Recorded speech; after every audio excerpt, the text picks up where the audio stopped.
Hi everyone, Spider-Man 1991 here to do my comic reviews for the week. I didn't post a video last week because I was only getting one comic, and I made a review on that and I put it in the video, and I'll probably put a link to... I put the review on my blog, and I'm going to put the link to it in the video description. Oh, and also I've been having some allergy trouble, so I might sound a little stopped up during this video. Alright?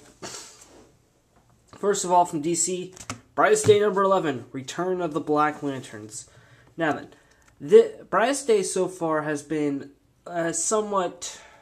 I've been enjoying some of the stories, but not necessarily all of them. This issue I did enjoy because it dealt with two of the stories that I'm really... Well, technically three of the stories that I'm interested in. First of all, the first story is Firestorm. And the Black Lantern Firestorm has returned, but he's going by Deathstorm, so that's good because Black Lantern Firestorm is a mouthful. And he absorbs Professor Stein, while Aquaman fights Black Manta, giving Jackson Lake and his adopted father enough time to leave. And during the fights, though, Ronnie and Jason come Firestorm, and it's revealed that Deathstorm is trying to get Ronnie and Jason to hate each other, so that way, as revealed in the last issue, if they don't get along, then the universe is going to explode. Well, have another Big Bang, technically, but still. And Aquaman is fighting Black Manta, all while Manta's taunting Aquaman about how he killed Aqua Baby. And then Alvin Rush, Jason Rush's father, is absorbed by Deathstorm. And Deathstorm teleports away again, and Aquaman is able to throw Manta in front of an 18-wheeler and get Jackson Lake and his father out of there. And it's revealed that Deathstorm is actually going to get to the White Lantern, but when Deathstorm grabs it, another entity speaks into it, and I'm not sure if it's Necron, because the voice, while the entity was white, this voice is actually kind of grayish, so I don't know if it's... So it's my money's probably on Necron, though. And it's revealed that Deathstorm needs to bring this other entity an army, stop the 12, and make sure the new savior is never chosen. And this allows Deathstorm to recreate the 12 as clones, I guess, some Black Lantern clones of the 12 that were resurrected.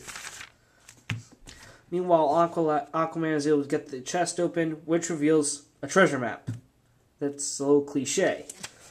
And the last page is John Jones getting back to Mars to find the planet cultivated, but the Black Lantern symbol on it. So yeah. Clearly that's the video. Alright. So now that... Alright, Brightest Day was an okay, slightly above average read. But I think now we have a more understanding to what John Jones' mission is. Because his mission was to burn down a forest. He thought it was the Star City forest, but it wasn't. Turns out there's a forest on Mars, so clearly that must mean this forest he's supposed to burn down, since, it has a Black Lantern symbol on it. As far as the Black Lanterns here are concerned, these are not the 12 that were resurrected. They're like clones or something. So that's just to let people know so they don't get confused or something like, wait, they became Black Lanterns again? No, they're clones or copies or whatever. So no idea how that's going to interact with the other characters. Okay? And the reason that they're probably going to go with the Black Lantern thing is because it's October and they're trying to get a whole Halloween thing started. Okay? Moving right along to Marvel, Avengers Academy number 5. This issue is focused upon Glory Hound Stryker. Now, as it's late one night, Stryker finds himself with one of Jocasta's bodies, which is lifeless since she has to spend time with her husband, Ultron. And Stryker pretty much recounts his week. First, they had training with none other than Steve Rogers, and Steve teaches them important lessons about combat, while Stryker asks when they're going to be introduced as the next generation of heroes, and Steve tells them that they're not going to, that everything's going to be quiet. And of course, Stryker asked why was he so quick to introduce Quicksilver. It's because Quicksilver had training and experience. Now pretty much Steve tells everyone that fame is not fame is not what being an Avenger is all about, and if it was, then it would come at a huge price. And then it's revealed that Stryker's mother was pretty much a model and stuff, and after her 15 minutes of fame were up, she got knocked up and started to influence her son to be famous, which led to gang for him to get some acting jobs, and she pretty much told him that if he isn't famous, then he's nobody. And of course, while it's revealed that his manager tried to make a move on him, Stryker's powers activate. While he's in the hospital, his mother lied about where he could have gotten his powers from, and it's revealed that he's not a mutant though. So obviously, maybe his power, and he doesn't know who his dad is, so maybe his powers came from his father. And pretty much Stryker was used in as more of an what's the right word? I mean, he didn't do crime fighting, but he did a bunch of shows for monster truck shows and state fairs. But when he was approached by Osborn pretty much promised him fame, but he gave him everything he wanted except public attention, which drove him insane.